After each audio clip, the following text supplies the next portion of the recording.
بسم اللہ الرحمن الرحیم۔ پیارے ویورز السلام علیکم۔ بہت پرانے زمانے کا ذکر ہے۔ کسی شہر میں ایک بادشاہ کی حکومت تھی۔ بادشاہ بہت ہی نیک اور رحم دل تھا، نہ کسی پہ ظلم کرتا اور نہ ظلم ہونے دیتا۔ اس نے سزائیں بھی ہلکی کروا دی تھی، لیکن پھر بھی اس کی سلطنت میں امن و امان تھا۔ لوگ ایماندار تھے، خوشحالی تھی، اس لیے جرائم بھی کم تھے۔ لوگ اتنے خدا ترس بادشاہ کی جان و مال کو دعا دیتے تھے۔ بادشاہ کی رحم دلی کا یہ حال تھا کہ انسان تو انسان، جانوروں پر بھی ظلم نہیں ہونے دیتا تھا۔ ایک دفعہ کی بات ہے، برسات کا سہانا موسم تھا۔ بادشاہ اپنے وزیروں اور مصاحبوں کے ساتھ سیر کو نکلے۔ جنگل کے قریب ڈیرے ڈالے گئے۔ بادشاہ کا خیمہ نصب کیا گیا۔ مختلف طرح کے کھیل تماشے اور تفریحات ہونے لگی۔ جنگل میں منگل رچا ہوا تھا۔ ہر قسم کے پکوان بن رہے تھے۔ کھانے کا وقت ہوا، دسترخوان بچھایا گیا تو بادشاہ نے دیکھا کہ سامنے ایک بڑے سے پتھر پر ایک بہت بڑا بندر بیٹھا خاموشی سے سب کچھ دیکھ رہا ہے۔ اس نے بندروں والی کوئی حرکت نہیں کی، نہ کھانے کی کوئی چیز لے کر بھاگا اور نہ ہی کسی کو پریشان کیا۔ بادشاہ نے اپنے نوکروں سے کہا، تھوڑا کھانا اور پھل اس بندر کے سامنے بھی ڈال دو۔ نوکروں نے کچھ پھل اور روٹی بندر کے پاس پتھر پر رکھ دی۔ بندر پتھر سے نیچے اترا اور ایک ٹھیکری لے کر کوئلے سے اس پر کچھ لکھنے لگا۔ پھر اس نے وہ ٹھیکرا بادشاہ کے نوکر کو دیا اور اشارے سے کہا کہ اسے بادشاہ کو دے دو۔ نوکر نے لا کر ٹھیکری بادشاہ کو دے دی۔ بادشاہ خود بھی یہ تماشا دیکھ رہا تھا۔ ٹھیکری پر لکھا تھا، میں ایسے کھانا نہیں کھاؤں گا۔ جیسا دسترخوان بادشاہ کے لیے لگایا گیا ہے، ایسا ہی میرے لیے بھی لگایا جائے، اور جیسے برتنوں میں بادشاہ کو کھانا پیش کیا جا رہا ہے، ایسے ہی برتنوں میں وہی کھانا میرے لیے بھی پیش کیا جائے، تب ہی میں کھانا کھاؤں گا۔ بادشاہ کو بڑی حیرت ہوئی کہ ایک بندر نہ صرف لکھ پڑھ سکتا ہے بلکہ اس کے اتنے اونچے دماغ بھی ہیں۔ بادشاہ کو بھی دلچسپی پیدا ہو گئی۔ انہوں نے نوکروں کو حکم دیا کہ اس بندر کے لیے بھی ہمارے جیسا دسترخوان لگواؤ اور وہی کھانا پیش کرو۔ بادشاہ کے حکم کی تعمیل ہوئی۔ جب دسترخوان لگ گیا تو بندر پتھر سے اتر کر نیچے آیا۔ نوکروں نے اس کے ہاتھ دھلوائے، پھر بڑی تمیز سے اس نے دسترخوان پر کھانا کھایا۔ کھانے کے بعد پھر ہاتھ دھوئے اور واپس پتھر پر جا کر بیٹھ گیا۔ بادشاہ بڑی حیرت اور دلچسپی سے سب کچھ دیکھتے رہے۔ تھوڑی دیر میں آسمان پر کالے بادل گھر آئے۔ نوکروں نے جلدی جلدی سامان سمیٹا۔ بادشاہ نے کہا، ایک ٹاٹ کا ٹکڑا بندر کے پاس بھی رکھ دو، کہیں بھیگ نہ جائے، کسی کا پالتو بندر لگتا ہے۔ نوکر ٹاٹ لے کر اس کے پاس پہنچے تو اس نے جھٹ ٹھیکری پر کچھ لکھا، نوکر کو دیا۔ نوکر بادشاہ کے پاس لے گیا۔ لکھا تھا، جیسا خیمہ بادشاہ کے لیے لگایا ہے، ایسا ہی میرے لیے بھی لگواؤ، ویسا ہی ساز و سامان تیار کرو، تب میں آؤں گا۔ بادشاہ اب باقاعدہ اس میں دلچسپی لے رہے تھے۔ بادشاہ کے حکم سے فوراً شاہی خیمے جیسا دوسرا خیمہ گڑایا گیا اور پلنگ بستر لگایا گیا۔ اتنے میں بارش شروع ہو گئی۔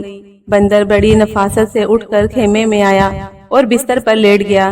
غرض بادشاہ جتنے دن سیر و تفریح کے غرض سے وہاں ٹھہرے، بندر ہر بات میں بادشاہ کی برابری کی فرمائش کرتا رہا۔ جس دن بادشاہ واپس محل میں جانے کے لیے روانہ ہوئے، انہوں نے نوکروں سے کہا، اس بندر سے پوچھ کر آؤ، ہمارے ساتھ چلے گا۔ بندر نے پھر ٹھیکری پر لکھا، جیسا ہاتھی بادشاہ کی سواری میں ہے، ویسا ہی ہاتھی تیار کرواؤ تو میں جانے کے لیے تیار ہوں۔ بادشاہ نے سوچا، اچھی تفریح ہے، اس بندر کو ساتھ رکھنا چاہیے، ایسا شائستہ اور پڑھا لکھا بندر تو کہیں نہیں ملے گا۔ انہوں نے حکم دیا کہ ایک اور ہاتھی پر بھی ہماری جیسی اماری کسواؤ اور بندر کو شہر لے چلو۔ بندر اس شان سے شہر میں داخل ہوا کہ اس کا ہاتھی بادشاہ کے ہاتھی کے ساتھ ساتھ چل رہا تھا۔ شہر کے لوگ حیرت سے یہ تماشا دیکھ رہے تھے۔ محل میں پہنچ کر بادشاہ نے کہا، محل خاص کے باہر جو نوکروں کے مکان ہیں، ان میں سے ایک مکان میں بندر کو چھوڑ دیا جائے۔ بندر کو اب کاغذ قلم دے دیا گیا تھا۔ اس نے کاغذ پر لکھا، میں یہاں نہیں رہوں گا، جیسا محل بادشاہ کا ہے ایسا ہی میرے لیے تیار کروایا جائے، وہی ساری آسائشیں ہوں تو میں رہوں گا، ورنہ چلا جاؤں گا۔ بادشاہ کا ایک محل بھی تھا جہاں وہ گرمی کے موسم میں رہا کرتے تھے۔ اس محل کو بادشاہ نے بندر کے رہنے کے لیے تیار کروا دیا اور بندر اس میں رہنے لگا۔ نوکروں کو بہت برا لگتا کہ انہیں ایک بندر کی خدمت شاہی اہتمام کے ساتھ کرنی پڑ رہی ہے، لیکن بادشاہ کا حکم تھا۔ اور تو اور بادشاہ کی ملکہ کو بھی بندر سے بڑی چڑ ہو گئی تھی۔ وہ برابر بادشاہ سے کہتی رہتی کہ اس بندر کو واپس جنگل میں چھڑوا دیں، یہ کوئی بدروح ہے، لیکن بادشاہ اس پر راضی نہیں ہوئے۔ ادھر بندر نے دربار میں آ کر بیٹھنا بھی شروع کر دیا تھا، سارے مقدمے بڑے دھیان سے سنتا۔ اگر بادشاہ کوئی غلط فیصلہ دینے والے ہوتے تو جھٹ ان کے ہاتھ سے کاغذ لے کر پھاڑ دیتا اور صحیح فیصلہ لکھ کر ان کے سامنے رکھ دیتا۔ شروع میں تو بادشاہ کو بڑا غصہ آیا، لیکن پھر انہوں نے محسوس کیا کہ بندر کی وجہ سے وہ بہت سی غلطیوں سے بچ گئے، بے گناہ سزا سے محفوظ رہے اور گناہ کاروں کو سزا ملی۔ اور بھی کئی ایسے فیصلے کرنے میں بندر نے مدد کی جو بادشاہ اور ان کی سلطنت کے لیے فائدہ مند تھے۔ دھیرے دھیرے بادشاہ اپنے سب ہی فیصلے اور احکامات صادر کرنے سے پہلے بندر کو دکھانے لگے۔ درباری بھی اس عقل مند اور بڑے لکھے بندر کے عادی ہو چکے تھے، لیکن ملکہ کی دشمنی بندر سے کم نہیں ہوئی۔ وہ لگاتار بادشاہ سے کہتی رہتی، اس بندر کو کہیں پھینکوا دیں، دیکھنا ایک دن آپ کی ساری سلطنت پر قبضہ کر لے گا۔ آپ کا کوئی بیٹا تو ہے ہی نہیں کہ ہماری مدد کرے گا، یہ آپ کو ہٹا کر خود گدی پر بیٹھ جائے گا۔ بادشاہ سمجھاتے، بیگم اب یہ ممکن نہیں ہے، آپ دیکھ ہی رہی ہیں یہ کوئی معمولی بندر نہیں ہے کہ میں اسے جنگل میں چھڑوا دوں۔ اب تک وہ ہمارے لیے فائدہ مند ہی ثابت ہوا ہے، ہماری سلطنت میں اس کی وجہ سے بہتری آئی ہے۔ پھر ہمیں اللہ پر بھروسہ رکھنا چاہیے، وہ ہماری حفاظت کرے گا۔ لیکن بیگم کو چین نہیں آیا، انہوں نے بندر کو مروانے کی سازش کی۔ بندر کے لیے جو کھانا بھیجا جا رہا تھا اس میں زہر ملا دیا۔ اس دن بندر نے کھانا نہیں کھایا اور بادشاہ کو پرچہ لکھا کہ مجھے مروانے کی کوشش آپ کو اور آپ کے خاندان کو بہت مہنگی پڑے گی۔ بادشاہ کو جب زہر کے بارے میں پتہ چلا تو انہیں بہت غصہ آیا، نوکروں کو بلا کر ڈانٹا اور بیگم کو سمجھایا کہ آئندہ ایسی کوئی حماقت نہ کریں۔ بیگم دل ہی دل میں جل بھن کر رہ گئی۔ بادشاہ کے ایک ہی بیٹی تھی، بہت خوبصورت اور نازک ندام۔ بادشاہ اپنی بیٹی کو جان سے بھی زیادہ عزیز رکھتے تھے۔ بندر کے چرچے اس نے بھی سنے تھے اور اسے دیکھنے کا شوق پیدا ہو گیا۔ ایک دن بندر دربار سے نکل کر اپنے محل جا رہا تھا۔ شہزادی اپنی سہیلیوں کے ساتھ کھڑی ہو کر اسے دیکھنے لگی۔ بندر نے شہزادی کو دیکھا تو رک گیا اور اسے گھورنے لگا۔ شہزادی ڈر کر محل میں بھاگ گئی۔ اس دن سے یہ ہونے لگا کہ ہر روز صبح جب شہزادی بن سنور کر آئینہ دیکھتی تو پیچھے سے بندر کا چہرہ نظر آ جاتا۔ بندر نہ جانے کیسے اس کے کمرے میں گھس آتا۔ شہزادی کو ڈر کے مارے بخار چڑھایا۔ کئی دن بندر نہیں آیا۔ جب شہزادی ٹھیک ہو گئی تو پھر بندر نے آنا شروع کر دیا۔ وہ پرچے پر لکھ کر شہزادی کو دیتا، مجھ سے شادی کرو گی؟ یقین کرو میں بھی بہت خوبصورت ہوں۔ شہزادی جانتی تھی کہ یہ تہذیب یافتہ بندر اسے کوئی نقصان نہیں پہنچائے گا، لیکن اس کا ڈرنا بھی قدرتی تھا۔ دھیرے دھیرے شہزادی کا ڈر ختم ہو گیا، اسے اس بندر سے ہمدردی ہو گئی۔ بیچارہ، وہ سوچتی تھی، اتنا مہذب، سمجھدار اور پڑھا لکھا ہے، میرے والد کو اس نے کئی خطروں سے بچایا ہے، ہم پر اس کے بڑے احسان ہیں۔ اب اگر اللہ نے اسے بندر کی صورت دی ہے تو اس کا کیا قصور؟ اب شہزادی اس سے ڈرتی نہیں تھی۔ وہ تھوڑی دیر اس کے کمرے میں رکتا، اسے دیکھتا رہتا، پھر چلا جاتا۔ ہوتے ہوتے بات ملکہ کے کانوں تک پہنچی۔ انہوں نے تو سارا محل سر پر اٹھا لیا، بندر کو خوب برا بھلا کہا، گالیاں کوسنے دیے اور بادشاہ کے سامنے رونا دھونا کیا۔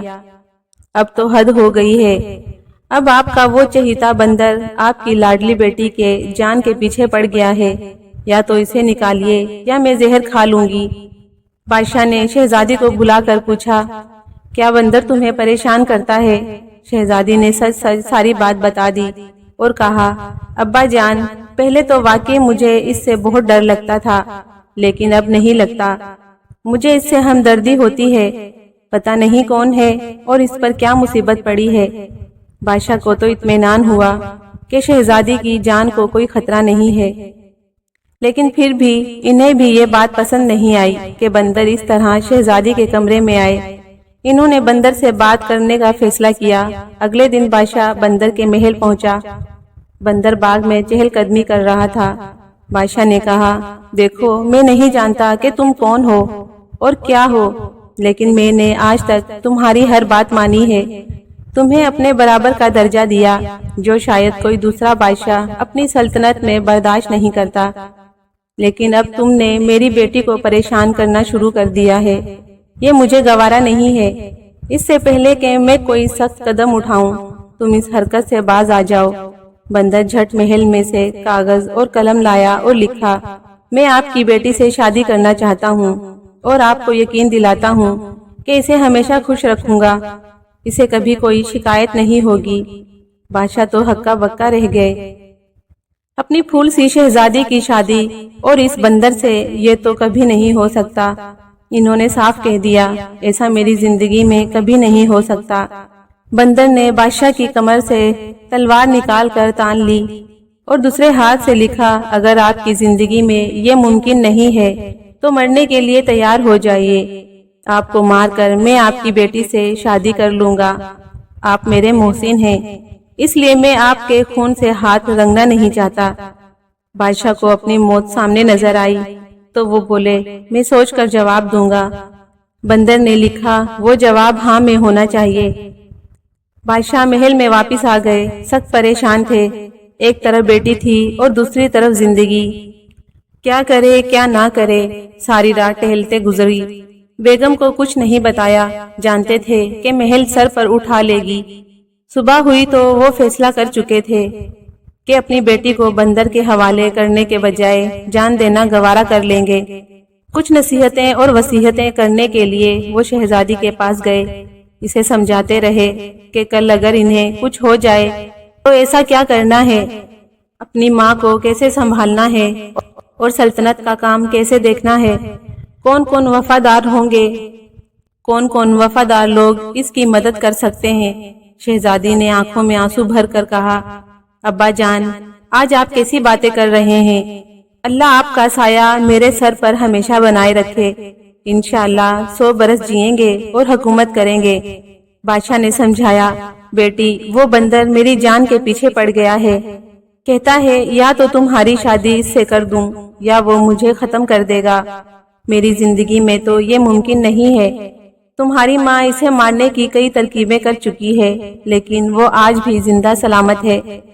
میں آج اس کو صاف جواب دے دوں گا اور شاید وہ فوراً ہی مجھے مار دے گا۔ تم اپنی ماں کے ساتھ تہ خانوں میں چھپ جانا اور اس وقت تک نہ نکلنا جب تک وہ بندر مایوس ہو کر چلا نہ جائے۔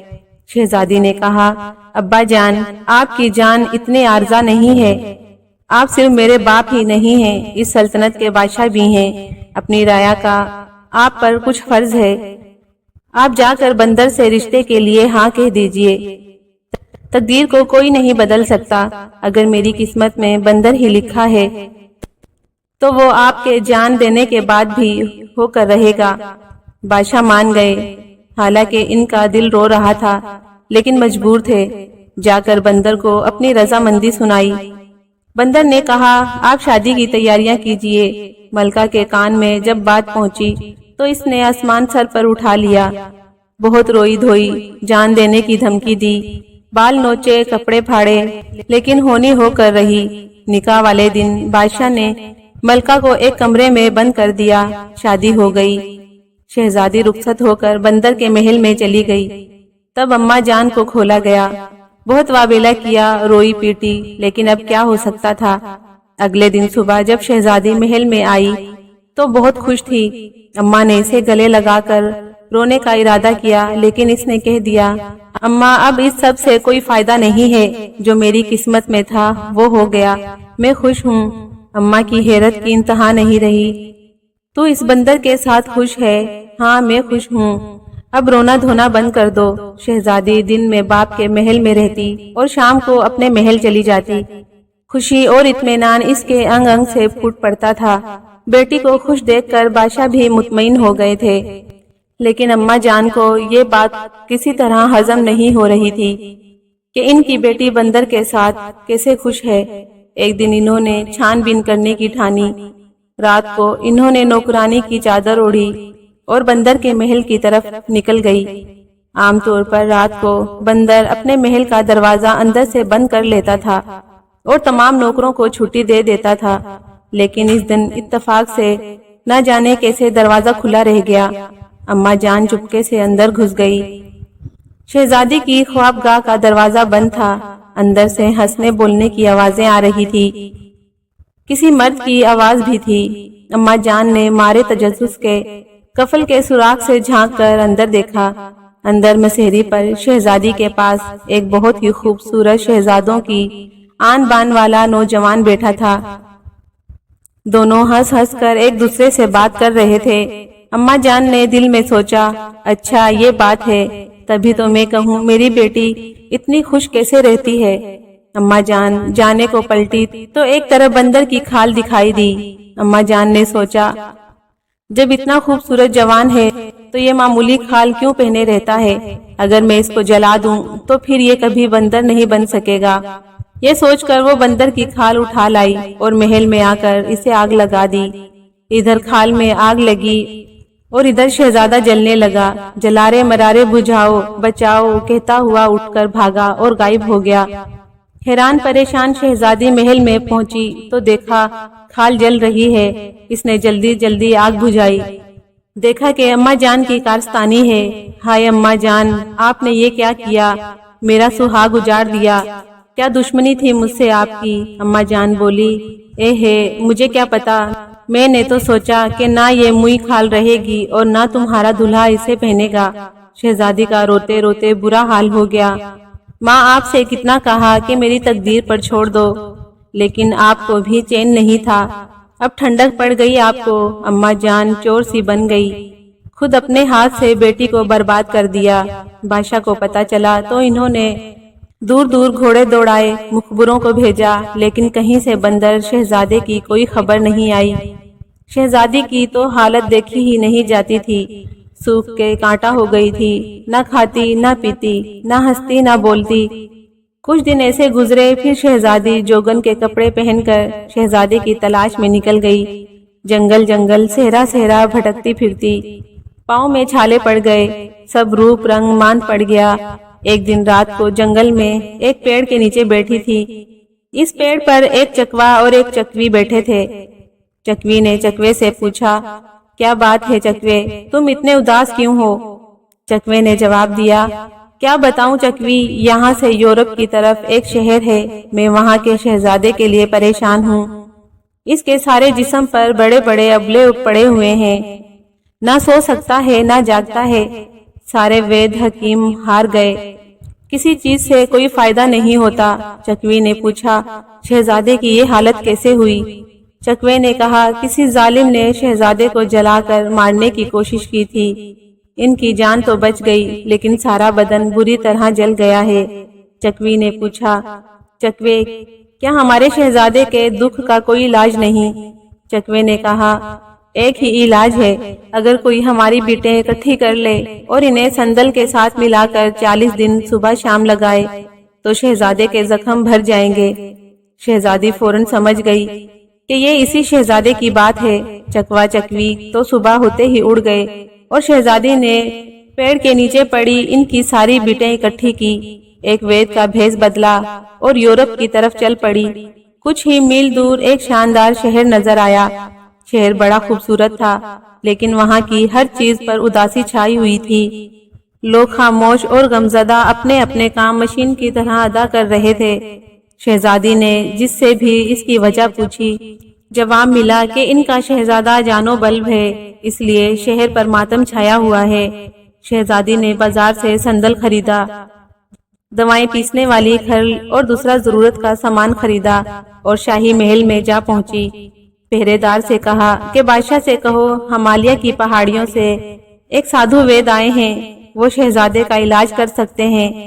پہرے دار دوڑا ہوا گیا اور بادشاہ کو خبر دی۔ بادشاہ اس حد تک پریشان ہو چکے تھے، جو بھی شہزادے کا علاج کرنے کا دعویٰ کرتا اسے بلا لیتے۔ انہوں نے اس وید کو بھی بلا لیا۔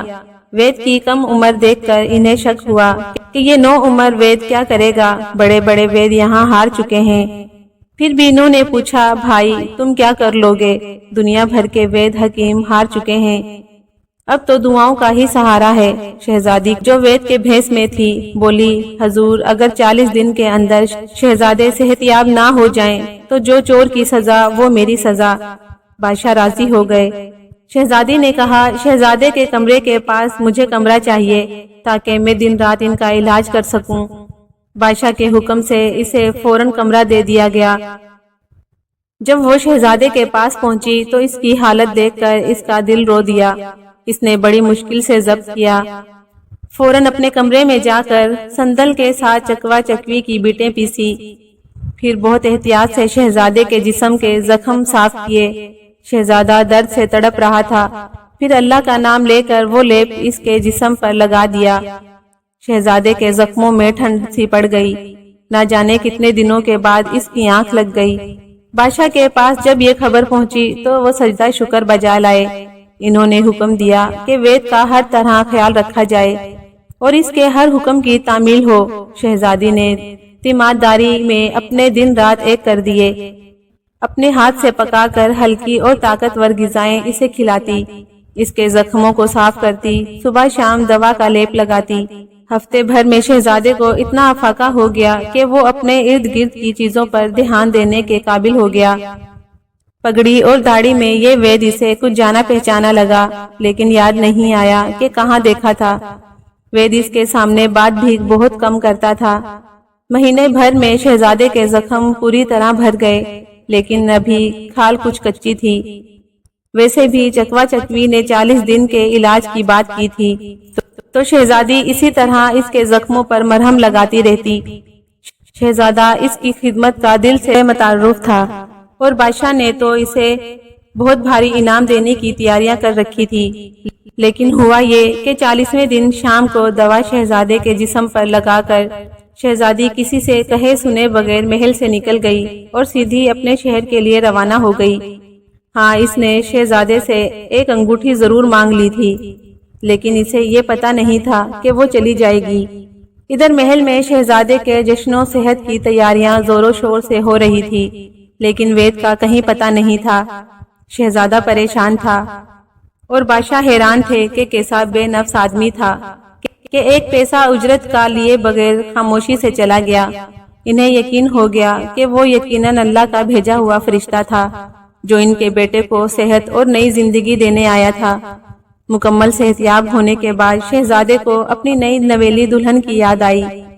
ابھی ان کی شادی کو دن ہی کتنے ہوئے تھے کہ یہ مصیبت آ گئی۔ وہ جانتا تھا کہ اس کی اس حالت کی ذمہ دار اس کی ساس تھی، لیکن اس نے کسی کو یہ بات بتائی نہیں تھی۔ ایک دن وہ اپنے والد سے اجازت لے کر شکار کے بہانے نکلا اور سیدھا اپنے سسرال چلا آیا۔ اس نے شاہی لباس پہن رکھا تھا اور اس کے ساتھ فوج کا شکاری دستہ بھی تھا۔ نوکروں نے اسے پورے احترام کے ساتھ محل میں بٹھایا اور بادشاہ کو خبر کی۔ بادشاہ بیٹی کے غم میں وقت سے پہلے بوڑھے ہو گئے تھے۔ مہمان نے کھڑے ہو کر ان کو تعظیم دی۔ بادشاہ نے پوچھا، بیٹا تم کون ہو اور کہاں کے شہزادے ہو؟ میں نے تمہیں پہچانا نہیں۔ شہزادے نے ادب سے کہا، آپ مجھے بھلے ہی نہ پہچانے، لیکن میں اپنے محسن کو کیسے بھول سکتا ہوں؟ میں وہی بندر ہوں جس کو آپ نے اپنے برابر کا درجہ دیا تھا اور اپنی بیٹی سے میری شادی کی تھی۔ بادشاہ اس خوبصورت نوجوان شہزادے کو دیکھتے کے دیکھتے رہ گئے۔ کہاں وہ بندر اور کہاں یہ شہزادہ؟ انہوں نے حیرت اور خوشی سے پوچھا، لیکن یہ کیسے ممکن ہے؟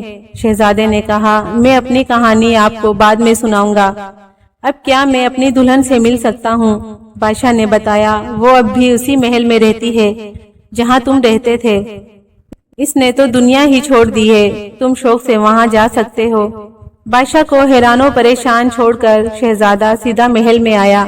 دیکھا کہ شہزادی غم کی تصویر بنی بیٹھی ہے، زلفیں پریشان ہیں، پھول سا چہرہ کملا گیا، رو رو کر آنکھوں میں سیاہ حلقے پڑ گئے ہیں۔ شہزادے کو اپنے سامنے کھڑا دیکھ کر اسے یقین ہی نہیں آیا۔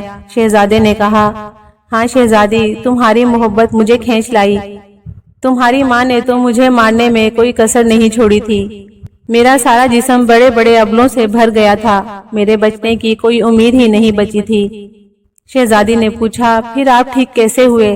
شہزادے نے جواب دیا، اللہ کا بھیجا ہوا ایک فرشتہ وید کے بھینس میں آیا، 40 دن میرے زخموں پر دوا لگائی اور میری ایسی خدمت کی کہ کوئی کسی کی نہیں کر سکتا۔ شہزادی نے پوچھا، اچھا تب تو آپ لوگوں نے اسے بہت انعام و اکرام دیا ہوگا؟ شہزادہ بولا، نہیں، حیرت کی بات تو یہی ہے کہ سوائے میری ایک انگوٹھی کے اس نے کچھ نہیں لیا اور بغیر کسی کو بتائے چپ چاپ کہیں چلا گیا۔ شہزادی نے انگوٹھی دکھاتے ہوئے پوچھا، کیا یہی انگوٹھی تھی؟ شہزادے نے کہا، ہاں، مگر یہ تمہارے پاس کہاں سے آئی؟ شہزادی نے بتایا، وہ وید میں ہی تو تھی۔ پھر اس نے ساری داستان اسے کہہ سنائی اور وہ کپڑے دکھائے جو وہ وید کے بھینس میں پہنتی تھی۔ شہزادے کی خوشی کی انتہا نہیں رہی، وہ بولا، میں خوش قسمت ہوں جو مجھے تم جیسی دلہن ملی۔ ماں نے جان لینی چاہی تھی اور بیٹی نے جان بخش دی۔ شہزادی نے کہا، جان لینا اور بخشنا تو صرف اللہ کے اختیار میں ہوتا ہے، انسان تو وسیلہ بنتا ہے۔ میری ماں بھی آپ کی دشمن نہیں تھی، آپ کو انسان کے روپ میں دیکھ کر انہوں نے سوچا کہ اگر بندر کی کھال جلا دے تو آپ ہمیشہ انسان بنے رہیں گے۔ انہوں نے تو میرا اچھا ہی چاہا تھا، غلطی آپ کی بھی ہے۔ آپ کو کم سے کم مجھے تو بتا دینا چاہیے تھا کہ آپ کے بندر کے بھیس میں رہنے کے پیچھے کیا راز ہے، تو میں اس کھال کی جان سے زیادہ حفاظت کرتی۔ شہزادے نے کہا، اصل میں مجھے اس کا موقع ہی نہیں مل پایا، ہماری شادی کو دن ہی کتنے ہوئے تھے، سوچا تھا اطمینان سے تمہیں بتاؤں گا کہ یہ مصیبت آ گئی، دراصل بڑی لمبی داستان ہے۔ شہزادی نے کہا، اب تو بتا دیجئے۔ شہزادے نے کہنا شروع کیا، یہ تو تم جان ہی گئی ہوگی کہ میرے والد بھی بادشاہ ہیں اور میں بھی ایک اکلوتی اولاد ہوں۔ شہزادگی کا زمانہ سیر و شکار اور تفریحات میں گزرتا تھا۔ تقریباً سال بھر پہلے کی بات ہے، میں اپنے مصاحبوں کے ساتھ شکار کے لیے نکلا۔ جنگل میں مجھے ایک بہت ہی خوبصورت ہرن نظر آیا، میں نے تاک کر تیر چلایا لیکن وہ نظروں سے اوجھل ہو گیا۔ میں نے اس کا پیچھا کیا، میں اپنے ساتھیوں سے بھی بچھڑ گیا اور بہت دور نکل آیا۔ میں نے دیکھا کہ ایک چشمے کے کنارے ایک بزرگ صورت آدمی بیٹھے ہیں اور ان کے پاس ایک 10-12 سال کا لڑکا لیٹا ہے جس کی ٹانگ میں سے خون بہہ رہا ہے۔ پاس ہی زمین پر میرا تیر پڑا تھا، وہ لڑکے کے زخم کو دھو جا رہا تھا اور رو رو کر اس شخص کو بددعا دے جا رہے تھے۔ میری شکل دیکھتے غصے سے پھنکارے، آدمی ہو یا بندر، تمیز تہذیب چھو کر نہیں گیا تمہیں؟ ان کے کہنے کی دیر تھی کہ میں بندر میں تبدیل ہو گیا۔ انہوں نے کہا، جا اور جنگل جنگل بھٹکتا پھر، کوئی ٹھکانہ نہیں ملے گا تجھے۔ میں ان کی بددعا سے اور اپنی حالت سے اتنا پریشان ہوا کہ وہیں ان کے پاؤں پکڑ لیے اور رو رو کر معافی مانگنے لگا۔ میری حالت دیکھ کر اس لڑکے کو میرے اوپر ترس آ گیا۔ اس نے بزرگ سے کہا، دادا جان، جب انسان اپنی غلطی مان لے تو اسے معاف کر دینا چاہیے، یہ بھی شرمندہ ہے، اسے معاف کر دیجئے اور دوبارہ انسان بنا دیجئے۔ لڑکے نے جب زیادہ اصرار کیا تو بزرگ بولے، دیکھ، اس سے سیکھ شرافت، تو نے اس کو زخمی کیا اور یہ تیری ہی سفارش کر رہا ہے۔ خیر، میں اپنی بددعا واپس تو نہیں لے سکتا لیکن کم کر سکتا ہوں، سال بھر تو بندر ہی بنا رہے گا۔ جب کوئی لڑکی تجھ سے ہمدردی کرتے ہوئے تجھ سے شادی پر آمادہ ہو جائے گی تب تو اپنی اصلی صورت میں آ جائے گا۔ اگر سال گزرنے سے پہلے تیری شادی ہو گئی تو صرف اپنی ہمدرد بیوی کے سامنے انسان کی شکل میں آ سکے گا۔ ناچار میں وہاں سے آ گیا۔ اب میرا کوئی ٹھکانہ نہیں تھا، اپنے گھر لوٹ نہیں سکتا تھا، 6 ماہ تک جنگلوں میں بھٹکتا رہا۔ پھر ایک دن تمہارے والد وہاں سیر کے لیے آئے، انہوں نے مجھ پر احسان کیا، مجھے اپنے ساتھ لے آئے، میری ہر فرمائش پوری کی، تمہیں مجھ سے ہمدردی پیدا ہوئی اور اپنے ماں باپ کی جان بچانے کے لیے تم نے مجھ سے شادی کر لی۔ باقی کا حال تمہیں معلوم ہی ہے۔ جب تمہاری ماں نے میری کھال میں آگ لگائی تھی، اس بددعا کی مدت پوری ہونے میں کچھ ہی دن بچے تھے۔ ابھی شہزادہ کہانی سنا رہا تھا کہ بادشاہ اور ان کی بیگم بھی وہاں آ گئے۔ بیگم نے شہزادے سے اپنی غلطی کی معافی مانگی اور بادشاہ نے کہا، بیٹا، ہمارے کوئی بیٹا نہیں ہے، اب تم ہی ہمارے بیٹے ہو، یہ مملکت سنبھالو۔ شہزادے نے کہا، ابھی تو مجھے اپنی دلہن کو لے کر اپنے ملک جانا ہے، وہاں میرے والدین میرا انتظار کر رہے ہیں، لیکن میں وعدہ کرتا ہوں کہ آپ کا ہاتھ بٹانے آتا رہوں گا۔ بادشاہ نے دھوم دھام سے بیٹی کو رخصت کر دیا اور اس طرح دونوں خاندان ہنسی خوشی زندگی گزارنے لگے۔